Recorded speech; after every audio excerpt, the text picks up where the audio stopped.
Hello guys, ಎಲ್ಲರೂ ಹೇಗಿದ್ದೀರಾ? ಎಲ್ಲರೂ ಚೆನ್ನಾಗಿದ್ದೀರಾ ಅಂತ ಭಾವಿಸ್ತಾ ಇದ್ದೀನಿ. ಹಾಗೆ ವ್ಲಾಗ್ ಕೂಡ ಶುರು ಮಾಡ್ತಾ ಇದ್ದೀನಿ. ಐ ಹೋಪ್ ವ್ಲಾಗ್ನ ಎಂಡ್ವರೆಗೂ ನೋಡಿ, ನಿಮಗೂ ಕೂಡ ಇಷ್ಟ ಆಗ್ಬೋದು. ಸೊ ಇವತ್ತು ಈವ್ನಿಂಗಿಂದ ವ್ಲಾಗ್ ಶುರು ಮಾಡ್ತಾ ಇದ್ದೀನಿ. ಸೊ ಅಂದರೆ ಈವ್ನಿಂಗ್ ತುಂಬ ಬೋರ್ ಆಗ್ತಿತ್ತು ಅಂದ್ಬಿಟ್ಟು ಒಂದು 5:30 ಹಂಗೆ ನಾವಿಬ್ಬರು ಹೋದ್ವಿ. ಸುಮ್ಮನೆ ವಿಡಿಯೋ ಏನು ಮಾಡೋದು ಬೇಡ, ಸುಮ್ಮನೆ ಜಸ್ಟ್ ತೊಗೊಳ್ಳೋದು ಬೇಡ, ಏನಾದರೂ ನೋಡಿಕೊಂಡು ಸುಮ್ಮನೆ ಟೈಮ್ ಪಾಸ್ ಮಾಡ್ಕೊಂಡು ಬರೋಣ, ಏನಾದ್ರು ಸ್ನ್ಯಾಕ್ಸ್ ತಿನ್ಕೊಂಡು ಅಂತ. ಸೊ ಏನು ತೊಗೊಳ್ಳೋದು ಬೇಡ ಅಂತ ಅಂದ್ಕೊಂಡು ಹೋದ್ವಿ, ಬಟ್ ಆಗಲಿಲ್ಲ. ಸೊ ಈ ಕಮ್ಮಿ ಇತ್ತು ಇದು ಬ್ಯಾಗು. 500 ರುಪೀಸ್ಗೆ 3 ಬ್ಯಾಗು. ಇದು 100 ರುಪೀಸ್ ಬ್ಲ್ಯಾಕ್ ಕಲರು, ಈ ಗ್ರೇ ಕಲರ್ ಬಂದ್ಬಿಟ್ಟು 200 ರುಪೀಸು, ಆ ಡಾರ್ಕ್ ಮೆರೂನ್ ಕಲರ್ ಬಂದ್ಬಿಟ್ಟು 200 ರುಪೀಸು. ಸೊ ಚೆನ್ನಾಗಿದೆ ಅಂತ ಅನ್ನಿಸ್ತು. ಇನ್ನು 200 ರುಪೀಸ್ಗೆ ನಾವು ಒಂದು 10-15 ಟೈಮ್ಸ್ ಆದರೂ ಯೂಸ್ ಮಾಡಲ್ವಾ ಅಂತ ಅಂದ್ಬಿಟ್ಟು ತೊಗೊಂಡ್ರೆ. ಈ ಥರ ಲಾಂಗ್ ಬ್ಯಾಗ್ನ ನಾನು ಯೂಸ್ ಮಾಡೋದು ಬಿಟ್ಟಿದ್ದೀನಿ, ಯಾಕಂದರೆ ನಂಗೆ ಸ್ಲಿಂಗ್ ಬ್ಯಾಗ್ ಅಭ್ಯಾಸ ಆಗಿಬಿಟ್ಟಿದೆ. ಇವಾಗ ತುಂಬ ಕನ್ವೀನಿಯೆಂಟಾಗಿ ಅನಿಸುತ್ತೆ. ನಮಗೆ ಕೈಯಲ್ಲಿ ಫೋನ್ ಇಟ್ಕೊಳ್ಳೋ ಅವಶ್ಯಕತೆ ಇಲ್ಲ, ಆಮೇಲೆ ಕೈಗೆ ಸ್ಟ್ರೈನ್ ಇರಲ್ಲ, ಭುಜಾಗೂ ಸ್ಟ್ರೈನ್ ಇರಲ್ಲ, ತುಂಬಾ ಕಂಫರ್ಟ್ ಅಂತ ಅನಿಸುತ್ತೆ.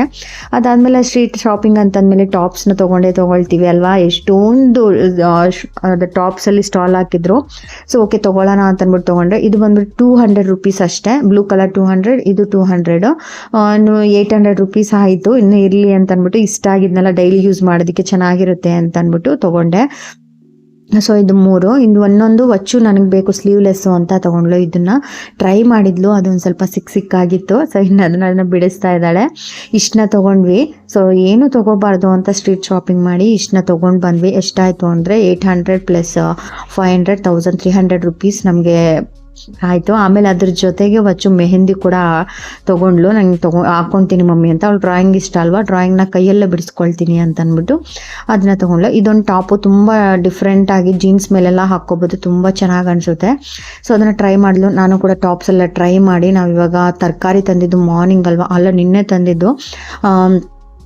ಮಾರ್ನಿಂಗ್ ಕೂಡ ವ್ಲಾಗ್ ಮಾಡಿದ್ನಲ್ಲ, ಸೊ ಅವಾಗಲೂ ಕೂಡ ತರಕಾರಿ ಹಂಗೆ ಇತ್ತು. ಇದನ್ನೆಲ್ಲ ಫಸ್ಟ್ ಫಿಲ್ ಮಾಡಿಡಬೇಕು ಅಂತ ಅಂದ್ಬಿಟ್ಟು ಫಿಲ್ ಮಾಡ್ಕೊಳ್ತಾ ಇದ್ದೀನಿ. ಸೊ ಕೆಲವೊಂದು ಸತಿ ಏನೂ ಮಾಡೋಕ್ಕಾಗಲ್ಲ, ಏನು ತೊಗೋಬಾರ್ದು ಅಂತ ಹೋಗಿರ್ತೀವಲ್ಲ, ಆವಾಗಲೇ ನಾವೇನೋ ಒಂದು ತೊಗೊಂಡಿರ್ತೀವಿ, ನಾವು ಅಂದ್ಕೊಂಡು ಹೋಗಿರ್ತೀವಿ. ಸೊ ಇವತ್ತು ನಾವು ಚೆನ್ನಾಗಿ ಶಾಪಿಂಗ್ ಮಾಡಬೇಕು ಅಂತ ಅವತ್ತು ಏನೂ ತೊಗೊಳೋದಿಲ್ಲ. ಸೊ ನಾವೇನು ಅಂದ್ಕೊಳ್ತೀವಿ ಅದನ್ನ ಆಗೋದೇ ಇಲ್ಲ ಡೆಫಿನೆಟಾಗಿ. ಸೊ ನಾನು ಇವಾಗ ಏನೇನು ಗ್ರೋಸರಿ ಎಲ್ಲ ತೊಗೊಂಡಿದ್ದೆನಲ್ಲ ಡಿಮಾರ್ಟಲ್ಲಿ, ಸೊ ಅದನ್ನೆಲ್ಲನೂ ಕೂಡ ಹಾಗೆ ಇಟ್ಟಿದ್ದೆ, ಇನ್ನು ಫಿಲ್ ಮಾಡಿರಲಿಲ್ಲ. ಈ ಟ್ರಾನ್ಸ್ಪರೆಂಟ್ ಗ್ಲಾಸಲ್ಲಿ ಏನಾಗುತ್ತೆ ಅಂತಂದರೆ ಸ್ವಲ್ಪ ಅರ್ಧ ಖಾಲಿ ಆದರೆ ಚೆನ್ನಾಗಿರುತ್ತೆ ನೋಡೋದಕ್ಕೆ. ಫುಲ್ಲು ಒಂದು ಕಾಲು ಭಾಗ, ಇನ್ನೂ ಮುಕ್ಕಾಲು ಭಾಗದಷ್ಟು ಖಾಲಿ ಆಗಿಬಿಟ್ರೆ ನೋಡೋದಕ್ಕೆ ಅಷ್ಟೊಂದು ಕಂಫರ್ಟ್ ಅಂತ ಅನಿಸೋದಿಲ್ಲ. ಆಮೇಲೆ ನೋಡೋದಕ್ಕೂ ಚೆನ್ನಾಗಿ ಕಾಣಿಸಲ್ಲ. ಸೊ ಅದರಿಂದ ಫಿಲ್ಲಲ್ಲೇ ಇರಬೇಕದು. ಚೂರು ಖಾಲಿ ಆದರೆ ಪರವಾಗಿಲ್ಲ, ಒಂಥರ ಫಿಲ್ಲಿಂಗ್ ಥರನೇ ಕಾಣಿಸ್ತಾ ಇರಬೇಕು. ಅವಾಗಲೇ ಎಲ್ಲಾದರೂ ಕೂಡ ನೋಡೋದು ಕಲರ್ಫುಲ್ಲಾಗಿ ಲುಕ್ಕಾಗಿ ಕಾಣಿಸ್ತಾ ಇರುತ್ತೆ. ಸೊ ಓಕೆ ಅಂತ ಅಂದ್ಬಿಟ್ಟು ಇದು ಫಿಲ್ ಮಾಡೋದಕ್ಕೆ ಎಲ್ಲ ಖಾಲಿ ಆಗಿತ್ತಲ್ಲ, ನೋಡೋದಕ್ಕೂ ಅಷ್ಟೊಂದು ಚೆನ್ನಾಗಿ ಕಾಣಿಸಲ್ಲ. ನೋಡ್ತಿರ್ಬೋದು ಎಷ್ಟು ಮೆಸ್ಸಿ, ಒಂಥರ ಅಷ್ಟು ಕಂಫರ್ಟಾಗಿ ಅನಿಸಲ್ಲ ನೋಡೋದಕ್ಕೆ. ಫಸ್ಟ್ ಫಿಲ್ ಮಾಡಿ ಇಟ್ಬಿಡೋಣ ಅಂದ್ಬಿಟ್ಟು ಎಲ್ಲಾನು ಫಿಲ್ ಮಾಡ್ಕೊತಾ ಇದ್ದೀನಿ. ಸೋಂಪಂತೂ ನಾವು ವೆಜ್ ತಿನ್ನಲಿ ನಾನ್ ವೆಜ್ ತಿನ್ನಲಿ ಆ ಸೋಂಪಂತೂ ತಿನ್ನಲೇಬೇಕು. ಸೊ ಅದನ್ನು ಕೂಡ ನಾನು ತೊಗೊಂಡು ಬರ್ತೀನಿ ಮಿಸ್ ಇಲ್ದಂಗೆ. ಸೊ ಎಲ್ಲಾನು ಕೂಡ ಪರ್ಫೆಕ್ಟಾಗಿ ಜೋಡಿಸ್ಕೊಳ್ತಾ ಇದ್ದೀನಿ. ಸೊ ಇದು ನೈಟ್ ಆಗಿರೋದ್ರಿಂದ ಕ್ಯಾಮ್ರಾದಲ್ಲಿ ಒಂದು ಸ್ವಲ್ಪ ಬ್ರೈಟ್ನೆಸ್ ಕಮ್ಮಿ ಆಗಿದೆ, ಪ್ಲೀಸ್ ಅಡ್ಜಸ್ಟ್ ಮಾಡ್ಕೊಳ್ತೀರಾ ಅಂತ ಅಂದ್ಕೊಂಡಿದ್ದೀನಿ. ಫ್ರೂಟ್ಸ್ ಕೂಡ ಅಷ್ಟೇ ಎಲ್ಲಾನು ಕೂಡ ತಂದಿದ್ದೆ. ಸೊ ಅದನ್ನೆಲ್ಲ ಹಂಗೆ ಇಟ್ಟಿದ್ದೆ. ಆರೆಂಜ್ ಅಂತೂ ಈ ಟೈಮಲ್ಲಿ ತೊಗೊಳ್ಳೇಬಾರ್ದಪ್ಪ ಅನ್ನೋಷ್ಟು ಹುಳಿ ಇತ್ತು ಇದು. ನಾನು ಇಲ್ಲಿ ವಚ್ಚು ಅಂತೂ ಆರೆಂಜ್ ಡೈಲಿ ಕೇಳ್ತಾ ಇಲ್ಲಲ್ಲ ಅಂತ ಅಂದ್ಬಿಟ್ಟು ನಾನು ತೊಗೊಂಡು ಬಂದೆ. 100 ರುಪೀಸ್ಗೆ 1.5 kg ತೊಗೊಂಡು ಬಂದೆ. ಸೊ ಇದರಲ್ಲಿ ಅರ್ಧಕ್ಕರ್ಧ ಕೆಟ್ಟೆ ಹೋದ್ವೇಳಿ, ನಾವು ಯೂಸೇ ಮಾಡಿರಲಿಲ್ಲ. ನೆಕ್ಸ್ಟ್ ಬಾಳೆಹಣ್ಣು ನಮ್ಮ ಮನೇಲಿ ಜಾಸ್ತಿ ಖಾಲಿ ಆಗೋದು ಅಂತಂದರೆ ಬಾಳೆಹಣ್ಣು ಖಾಲಿ ಆಗ್ತಾ ಇರುತ್ತೆ. ಸೊ ಗಂಗಾವ್ರಂತೂ ಈ ಕಡೆ ಬಂದಾಗೆಲ್ಲ, ಕಿಚನ್ಗೆ ಬಂದಾಗೆಲ್ಲ ತಿಂತಾನೆ ಇರ್ತಾರೆ. ಸೊ ಅವ್ರಿಗೆ ತುಂಬಾ ಇಷ್ಟ. ವಚ್ಚುನು ಅಷ್ಟೇ, ತುಂಬ ಅದ್ರ ಮೇಲೆ ಒಂದು ಡಾಟ್ ಕೂಡ ಇಡಬಾರ್ದು, ಆ ಥರ ಇದ್ದರೆ ತುಂಬಾ ಇಷ್ಟಪಟ್ಟು ತಿಂತಾಳೆ. ಸೊ ಫ್ರೂಟ್ಸ್ ಕೂಡ ಅಷ್ಟೇ ನೀಟಾಗಿ ಎತ್ತಿ ಅರೇಂಜ್ ಮಾಡ್ಕೊಳ್ತಾ ಇದ್ದೀನಿ. ಸೊ ಹಂಗೆ ಇಟ್ಟರೆ ಏನೋ ನೋಡೋದಕ್ಕೂ ಕೂಡ ಒಂಥರ ಅನ್ಕಂಫರ್ಟ್ ಅಂತ ಫೀಲ್ ಆಗ್ತಾ ಇರುತ್ತೆ. ಆಮೇಲೆ ಮೆಸ್ಸಿ ಆಗಿದೆ ಅಂತ ಅನಿಸ್ತಾ ಇರುತ್ತೆ. ಅದಕ್ಕೆ ಇವತ್ತು ಡಿಸೈಡ್ ಮಾಡಿಬಿಟ್ಟು ಕ್ಲೀನ್ ಮಾಡಿಬಿಡೋಣ ಅಂತ ಮಾಡ್ತಾ ಇದ್ದೀನಿ. ಸೊ ಹಾಗೆ ಪ್ರತಿಯೊಬ್ಬರ ಮನೆಯಲ್ಲೂ ಕೂಡ ಸೊ ಎಲ್ಲ ಹೇಳ್ತಾ ಇರ್ತಾರೆ, ಹೆಣ್ಮಕ್ಳು ಏನು ಕೆಲಸ ಇರುತ್ತೆ, ಅವ್ರಿಗೇನು ಕೆಲ್ಸಕ್ಕೆ ಹೋಗ್ತಾರಾ, ಬೇರೆಯವ್ರ ಹತ್ರ ಕೆಲ್ಸಕ್ಕೆ ಹೋಗ್ಬೇಕು ಅಂತಂದರೆ ಅವ್ರು ಹೇಳ್ದಂಗೆಲ್ಲ ಕೆಲಸ ಮಾಡಬೇಕು, ಕುತ್ಕೊಳ್ಳೋಕೆ ಒಂದು ಟೈಮು ಸಿಗಲ್ಲ, ಅಷ್ಟು ಬ್ಯುಸಿಯಾಗಿ ಕೆಲಸ ಮಾಡಿದ್ರೆ ಮಾತ್ರ ಕಷ್ಟಪಡ್ತೀವಿ ಅಂತ. ಹೆಣ್ಮಕ್ಳು ಕೆಲಸ ಒಂದು ದಿವಸ ಮಾಡಿದ್ರೆ ಗೊತ್ತಾಗುತ್ತೆ ಎಷ್ಟು ಕೆಲಸ ಇರುತ್ತೆ ಅಂತ. ನಾವು ಒಂದು ನಿಮಿಷ ಕುತ್ಕೊಳ್ಳೋಣ ಅಂತಂದರೆ ಮನ್ಸು ಮಾಡಿ ಕುತ್ಕೋಬೇಕು ಅಷ್ಟೇ. ಕೆಲಸ ಅನ್ನೋದು ಒಂದಲ್ಲ ಒಂದು ಕೆಲಸ ಇದ್ದೇ ಇರುತ್ತೆ. ಸೊ ಇದು ಈ ಥರ ಎತ್ತಿಟ್ಕೊಳ್ಳೋಗಿರ್ಬೋದು, ಬಟ್ಟೆ ಮಡ್ಚೋದಾಗಿರ್ಬೋದು, ನಾವೆಲ್ಲ ದೇವ್ರ ಸಾಮಾನು ಕ್ಲೀನ್ ಮಾಡ್ಕೊಳ್ಳಿ, ಪ್ರತಿಯೊಂದು ಏನೋ ಒಂದು ಕೆಲಸ ಇದ್ದೇ ಇರುತ್ತೆ. ನಿಜವಾಗ್ಲೂ ಅದನ್ನು ಮಾಡೋರ್ಗೆ ಮಾತ್ರ ಗೊತ್ತಾಗುತ್ತೆ, ಹೇಳೋರ್ಗೆ ಏನು ತುಂಬ ಜನ ಹೇಳ್ತಾನೆ ಇರ್ತಾರೆ.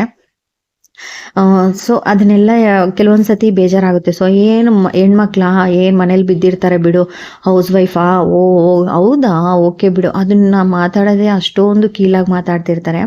ಹೌಸ್ ವೈಫ್ ಕೆಲಸ ಮಾಡೋರಿಗೆ ನಿಜವಾಗ್ಲೂ ಒಂದು ಸೆಲ್ಯೂಟ್ ಮಾಡಬೇಕು ಅಂತಲೇ ಅನಿಸುತ್ತೆ. ಆ್ಯಸ್ ಆಫ್ ನಾವು ನಾನು ಕೂಡ ಹೌಸ್ ಮೇಕರ್ ಆಗಿರೋದ್ರಿಂದ. ಸೊ ಅಂದರೆ ಆಚೆ ಹೋಗಿ ದುಡ್ಕೊಂಬಂದು ಹೌಸ್ ಮೇಕರ್ ಆಗಿರೋದು ಅದು ಬೇರೆ ಥರ. ಸೊ ಅಂದರೆ ಮನೇಲಿ ಕೆಲಸನೂ ಮಾಡಿ ಆಫೀಸ್ಗೆ ಹೋಗಿ ಕೆಲಸ ಮಾಡೋದು ಅದು ಒಂಥರ ಕಷ್ಟ ಇರುತ್ತೆ. ಬಟ್ ಮನೇಲೇ ಕೂತಿರ್ತೀಯ ಅಂತಂದಾಗ ಸೊ ಎಕ್ಸ್ಟ್ರಾ ಕೆಲಸಗಳು ಇನ್ನೂ ಜಾಸ್ತಿನೇ ಇರುತ್ತೆ ಅಂತ ಹೇಳ್ಬೋದು. ಬಟ್ಟೆ ಮಡ್ಚೋ ಕೂತ್ಕೊಂಡ್ರೆ ಆಲ್ಮೋಸ್ಟ್ ಎಷ್ಟೊಂದು ಟೈಮ್ ತೊಗೊಳುತ್ತೆ. ಬಟ್ಟೆ ಮಡ್ಚೋದೊಂದು ಕೆಲಸ ಅಂತಂದರೆ ಅದನ್ನು ಅದ್ರ ಪ್ಲೇಸಿಗೆ ಸೇರಿಸೋದು ಇನ್ನೊಂದು ಕೆಲಸ. ಸೊ ಅದಿರುತ್ತೆ. ಮಕ್ಕಳು ಯೂನಿಫಾರ್ಮ್ ರೆಡಿ ಮಾಡಬೇಕು, ಮಕ್ಕಳಿಗೆ ನಾಳೆ ಏನು ಮಾಡಬೇಕು ಅಂತ. ಸೊ ಅವ್ರದ್ದೇ ಆದಂಥ ಕೆಲಸ ಇರುತ್ತಲ್ಲ, ಅದು ಅವ್ರಿಗೆ ಇಂಪಾರ್ಟೆಂಟ್ ಆಗಿ ಅನಿಸುತ್ತೆ. ಬೇರೆಯವ್ರು ನೋಡೋರಿಗೆ ಅಷ್ಟು ಕಷ್ಟ ಅಂತ ಅನ್ಸೋದೇ ಇಲ್ಲ.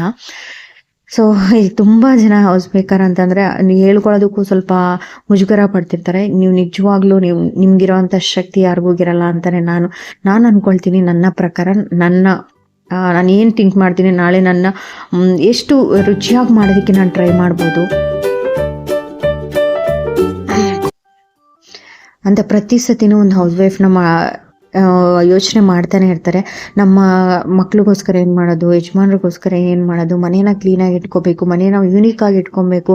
ಈಗಂತೂ ಟ್ರೆಂಡ್ ಆಗಿಬಿಟ್ಟಿದೆ. ಕಿಚನ್ ಅಂತೂ ತುಂಬಾ ಮೇಕ್ ಓವರ್ ಮಾಡಿ ಇಟ್ಕೊಬೇಕು. ಮೇಕ್ ಓವರ್ ಮಾಡಿದ ತಕ್ಷಣ ಹಾಗೇ ಇರುತ್ತಾ, ಪ್ರತಿ ಸತಿನೂ ಅದನ್ನು ಕ್ಲೀನ್ ಮಾಡ್ತಾ ಇರಬೇಕು, ಪ್ರತಿ ಸತಿನೂ ವಾಶ್ ಮಾಡಿ ನೀಟಾಗಿ ಎತ್ತಿಡ್ತಾ ಇರಬೇಕು. ಇಲ್ಲ ಅಂದರೆ ಅದು ಕೂಡ ಆರ್ಗನೈಸ್ಡ್ ಆಗಿ ಕಾಣಿಸಲ್ಲ. ಸೊ ಅಷ್ಟು ಕೆಲಸ ಇರುತ್ತೆ. ಸೊ ಒಂದು ಕೆಲಸ ಮಾಡಿ ಅದನ್ನು ನೀಟಾಗಿ ಇಟ್ಕೊಳ್ಳೋದು ಅದೊಂಥರ ಟಾಸ್ಕ್ ಅಂತಲೇ ಹೇಳ್ಬೋದು. ಸೊ ನಾನು ಇರಲಿ, ಮಾತಾಡೋರು ಮಾತಾಡ್ತಾನೆ ಇರಲಿ. ಪ್ರತಿಯೊಬ್ಬರು ಏನೋ ಒಂಥರ ಹೌಸ್ ವೈಫು ಅಂತಂದರೆ ಚೀಪಾಗಿ ನೋಡ್ತಿರ್ತಾರೆ. ಅದರಿಂದ ನನ್ನ ಒಪಿನಿಯನ್ನ ನಾನು ತಿಳಿಸ್ದೆ ಅಷ್ಟೇ. ಸೊ ನೆಕ್ಸ್ಟ್ ಇಲ್ಲಿ ವಚ್ಚು ಅಥ್ಲೆಟಿಕ್ಸ್ಗೆ ಹೋಗಿದ್ದಾಳಲ್ವಾ. ಸೊ ಮಾರ್ನಿಂಗ್ ಬ್ರೇಕ್ಫಾಸ್ಟ್ ಮಾಡಿದೆ. ಒಂಚೂರು ಲೇಟ್ ಆಗುತ್ತೆ. ಇವತ್ತು ರೆಸಿಪಿನ ಶೇರ್ ಮಾಡೋಣ ಅಂದ್ಕೊಂಡೆ. ಇವತ್ತಿನ ವಿಡಿಯೋದಲ್ಲಿ ನಾನು ಯಾವುದೇ ರೀತಿ ರೆಸಿಪಿನ ಶೇರ್ ಮಾಡ್ತಾ ಇಲ್ಲ. It's very sorry. ಸೊ ಇವತ್ತು ಪಲಾವ್ ಎಷ್ಟು ಚೆನ್ನಾಗಿ ಬಂದಿತ್ತು ಗೊತ್ತಾ. ವೈಟ್ ಕಲರ್ ಪಲಾವ್ ಮಾಡಿದ್ದೆ. ಡೆಫಿನೆಟ್ ಆಗಿ ನೆಕ್ಸ್ಟ್ ವಿಡಿಯೋಸಲ್ಲಿ ನಾನು ಶೇರ್ ಮಾಡ್ತೀನಿ.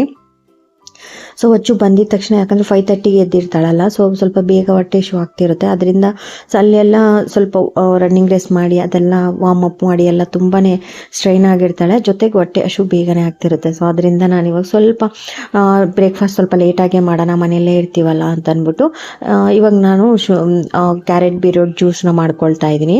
ಸೊ ಇದು ಎವ್ರಿಡೇ ಕುಡಿಯೋದು ಅಷ್ಟೊಂದೇನು ಒಳ್ಳೆಯದಲ್ಲ ಅನ್ನೋ ನನ್ನ ಪ್ರಕಾರ, ನನ್ನ ಒಪಿನಿಯನ್ನು. ಸೊ ಅಷ್ಟೊಂದು ಡೈಲಿ ಕುಡಿಯೋ ಅವಶ್ಯಕತೆ ಇಲ್ಲ. ವೀಕ್ಲಿ ಒಂದು 3 to 4 days ಕುಡಿದ್ರೂ ಆಗುತ್ತೆ. ಇದು ಎರ್ಲಿ ಮಾರ್ನಿಂಗೇ ಕುಡಿಬೇಕು ಅಂತ ತುಂಬ ಜನ ಕೂಡ ಹೇಳ್ತಾರೆ. ಬಟ್ ನನ್ನ ಪ್ರಕಾರ ಇಟ್ಸ್ ಓಕೆ ಅಂತ ಅನಿಸುತ್ತೆ.